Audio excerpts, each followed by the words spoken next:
কৃতজ্ঞ থাকুন এবং নিজের যা আছে তাই নিয়ে নিজেকে সবসময় সুখী ভাবার চেষ্টা করুন।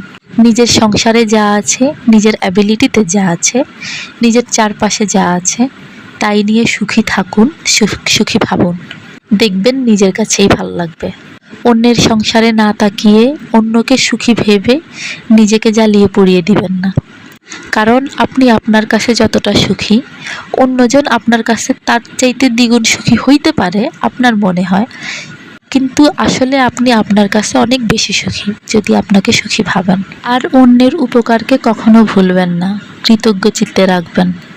দেখবেন নিজের কাছেই শান্তি লাগতেছে। অন্যের উপকার ভুলে গিয়ে নিজেকে অনেক বড় মনে করবেন না, কারণ অন্যজনের উপকার নিয়েই নিজেকে মাঝে মাঝে চালাতে হয়। অন্যের উপকার নিয়েই নিজের সমস্যাগুলোর সমাধান করতে হয়। একা একা কেউ জীবনে চলতে পারে না।